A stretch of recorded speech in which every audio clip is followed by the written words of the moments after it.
हरि ओम तत्सत। नमस्कार दर्शक बंधु, आम विगत दिन मानकरे यही तत्व विवेक बा तत्व ग्रंथ तत्वबोधर आलोचना कर आसुचे। आम स्थूल शरीर एवं सूक्ष्म शरीर विषय आलोचना करथिले। आज आम आलोचना करबा सूक्ष्म शरीर एवं स्थूल शरीर रे जो इंद्रिय माने रहिले से इंद्रिय मानकर अधिष्ठात्री देवता एवं तांकर गुण विषय आलोचना करवा। कौन अधिष्ठात्री देवता एवं गुण आमर कहले स्त्रोतोत्वकं चक्षुरशनाघ्राणम्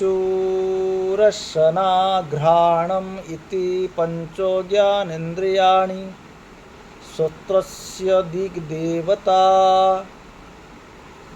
त्वचे वायुर्देवता चक्षुषु सूर्यः रशनाय वरुणः घ्राणस्य स्योनिः इति ज्ञानेन्द्रियं देवताः श्रुतस्य विषयशब्दाः ग्रहणं रुचा विषयं स्पर्शग्रहणं चक्षुर्विषयं रूपग्रहणं रसनं विषयं रसग्रहणं घ्राणस्य विषयगन्धग्रहणम्। प्रत्येक श्रोत अर्थ कान, त्वक अर्थ चर्म, चक्षु अर्थ आखि, रसना अर्थ जिह्वा एवं नासिका अच्छी घ्राणेन्द्रिय। यही पांचटी को आम ज्ञानेन्द्रिय बोली कह जाए।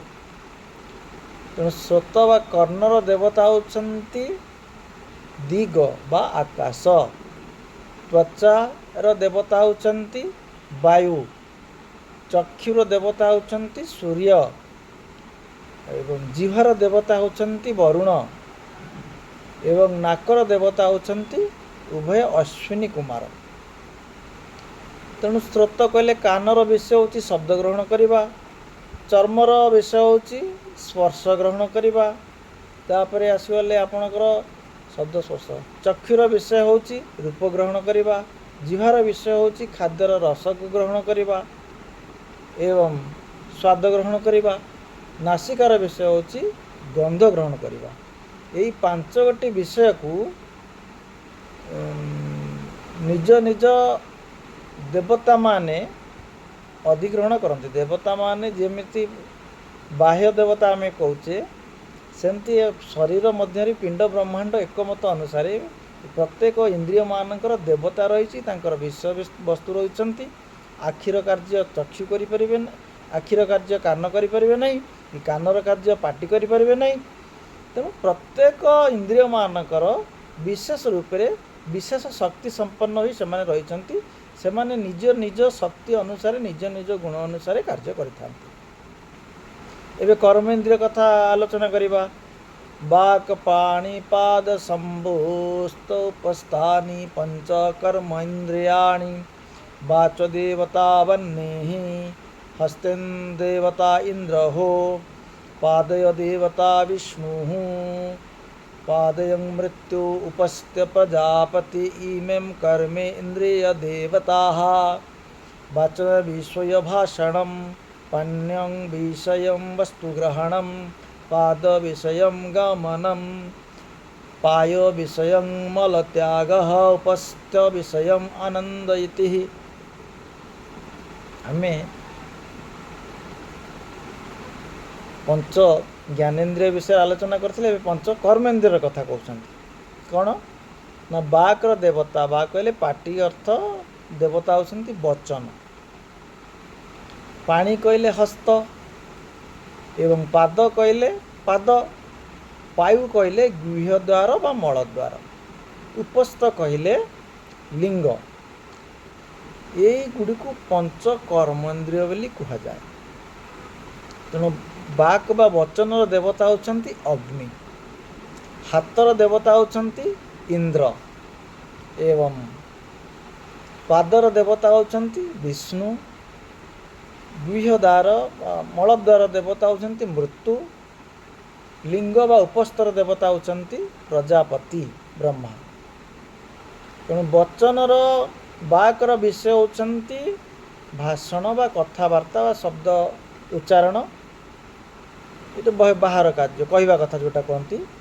ହସ୍ତର ବିଷୟ ହେଉଛନ୍ତି ବସ୍ତୁ ଗ୍ରହଣ କରିବା, ପାଦର ବିଷୟ ହେଉଛି ଗମନ କରିବା ଏବଂ ମଳଦ୍ୱାରର ବିଷୟ ହେଉଛନ୍ତି ମଳ ତ୍ୟାଗ କରିବା, ଉପସ୍ଥ ବା ଲିଙ୍ଗର ବିଷୟ ହେଉଛନ୍ତି ଆନନ୍ଦ ବା ଯୌନ କ୍ରିୟା କରିବା।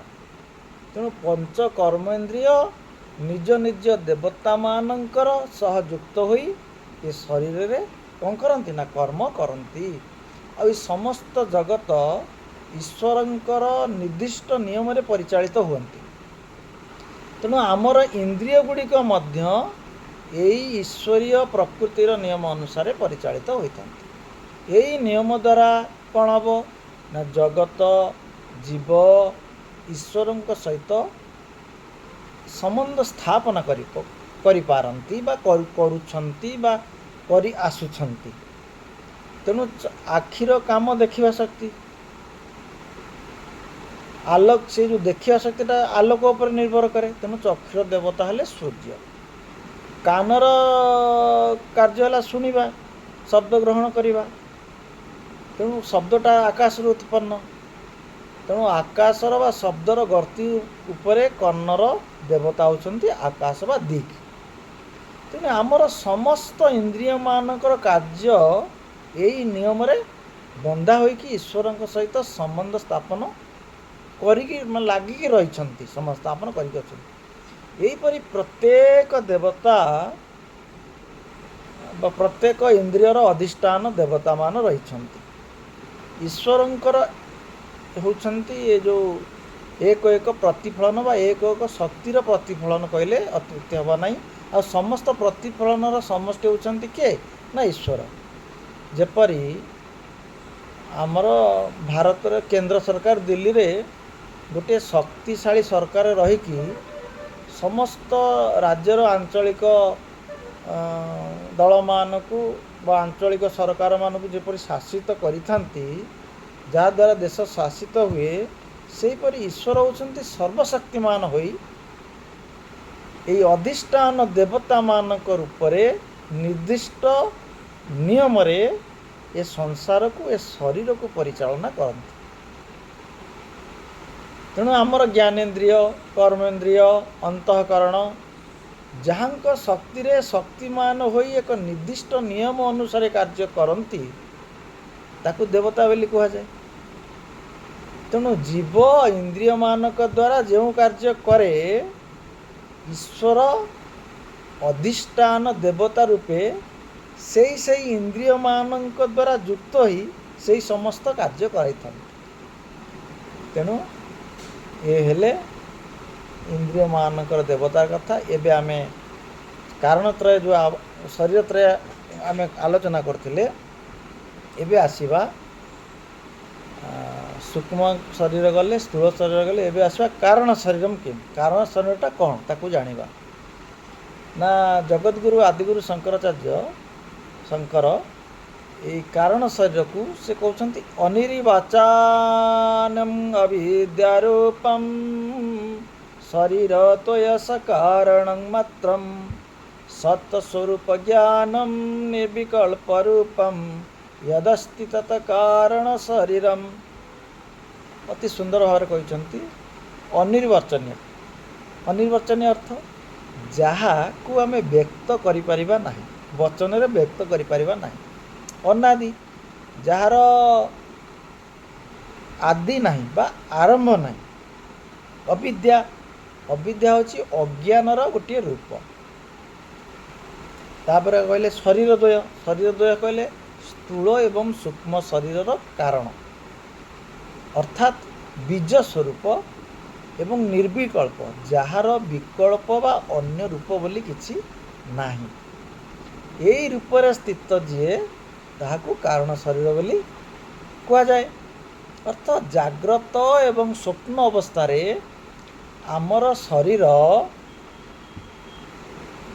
मन सहित संबंध थाए किंतु जेतेबेले आमे सुसुप्ति अवस्था को आसी जाऊ गभीर निद्रा अवस्था को आसी जाऊ से अवस्था रे आमर शरीर मन सहित किसी संबंध रहे ना यही संबंध न रहा हेतु आमे कौन करूँ किसी जानी पारुनु आमे कहू कौन काली राति रे एते निद हैला जे मोर चित्ता चैतन्य रहिलानी मु सकाळु एकत्र निद भांगिला अर्थात आमे राति रे केउ प्रकार निद हला जहाँकि आमे आमर चेतना रहिलानी तेणु यही अवस्था रे स्थूल एवं सूक्ष्म शरीर सहित कौन संबंध रहिला नहीं तेणु जगत एवं शरीर रे आमर कौन प्रकार जगतर अनुभूति मध्य रहिला नहीं तेणु आमे केवल गोटे प्रकार आनंद अवस्था रे थाउ यही अवस्था आत्मार बा आम स्वयं प्रकृत स्वरूप तेणु आमको अनात्मा जड़ जगत जना पड़ा ना ये हूँ बैटेरी चार्ज समय जदि गोटे लोक प्रगाढ़ निद्रा न जीव तार आयुष कमिज ताको विभिन्न प्रकार रोग हम तेणु निद्राटा हूँ जमती आम मोबाइल चार्ज करचे से चार्ज कले चलुची सेमती आमर ब्रह्मांडीय ऊर्जा सहित संपर्क चार्ज नहले आमे भी शरीर चल प्रचलक्षम हो पार ना आपड़ 2-3 राति न शोक रुहतु ना जापर से शरीर केमती क्षीण हो जाऊँगी हाल्का हो जाऊँगी बलशून्य हो जाऊँगी लगे ठीक सेहीपरि ये जो कारण शरीरटी रहा से कौन हुए ना ये आमर जो ग्राहड़ सुसुप्ति अवस्था को आसी जाऊ से आमर जगत सहित शरीर सहित कौन संबंध रहे ना तेणु यह एक प्रकार अज्ञ अवस्था बा अविद्या रूप अवस्था बोली कहीपर यही अवस्था रे जेहेतु विकल्प बा अन्य कौन चिंता रहे ना तेणु यही कारण या निर्विकल्प बा अविद्या माया स्वरूप कारण शरीर बोली कहुए ये कारण शरीर भगवानंकर मूल प्रकृतिर अंश तेणु ताको अनादि बोली कहुए आ जगत जमिति संसार जमिति मायारु सृष्टि सेहीपरि अविद्या एवं माया स्थूल एवं सूक्ष्म शरीर सृष्टिर कारण होइतिबारु याकु शरीर द्वेष कारण मात्र बोली जगतगुरु कहते आ ये अविद्या कारण शरीर कहीं व्यक्त हुए नहीं आम कहीं प्रकाश करि पार नहीं जो वस्तुर स्थिति अच्छी बा आम इंद्रिय द्वारा जहाँ को अनुभव करूँ ताकू आम कौन करूँ व्यक्त करूँ किंतु जार स्थिति अच्छी कि नहीं आम जाने आ स्थिति अच्छी एवं स्थिति नहीं आ उभयटी अच्छी एवं उभयटी नहीं यहीपरि अवस्था सेहीपरि विषय को बा सेहीपरि अवस्था विषय को आम व्यक्त करिपरिबा करि हुए नहीं जेपरि आमे रास्तार अंधार जाऊे बाटे गोटे 5 फुटर दौड़टे पड़ी किंतु आम भितर से अंधार दौड़टा को देखले गोटे साप भ्रमर सृष्टि होची स्थल रे ये जो सापर भ्रमटा कौन सत्य किंबा मिथ्या आमे कहीपर ना जे पर्यंत आलोक न आसब आमे आमर से ज्ञान न हब से पर्यंत आम भितर सापर धारणाटा सत्य किंतु ज्ञान हेबा परे बा आलोक आसीबा परे आमको प्रकृत रे कौन हम ना जानीपर सेटा साप नुहे दौड़ी ता मिथ्या थिला तेणु गोटे से दौड़ी ही थिला ये उभय अच्छी एवं उभय नहीं दौड़ी रे सापर स्थिति सत्य बा मिथ्या जेपरि आमे कहीपर नहीं सेहीपरि ए कारण शरीर बा अविद्या शरीर कौन बोलिकी आमे कहीपर नहीं तेणु या अनिर्वचनीय बोली जगतगुरु कहते तेणु कारण शरीर अविद्या एवं विद्या उभय स्थूल एवं सूक्ष्म शरीर कारण होइतिबारु आमको सठिक विषय बा सठिक निर्णय को आमे अनुभव तार करिपारु ना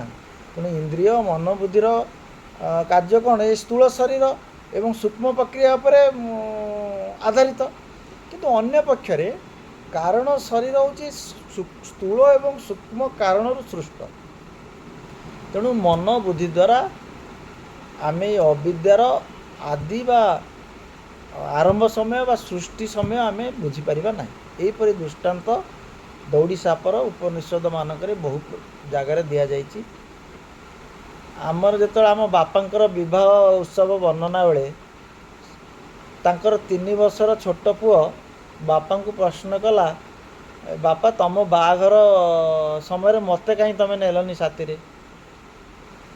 तेणु ये कौन ना अविद्या अज्ञान जो तेणु ये कारण शरीर हूँ अनादि आम आग को आलोचना जारी रखा। हरि ओम तत्सत।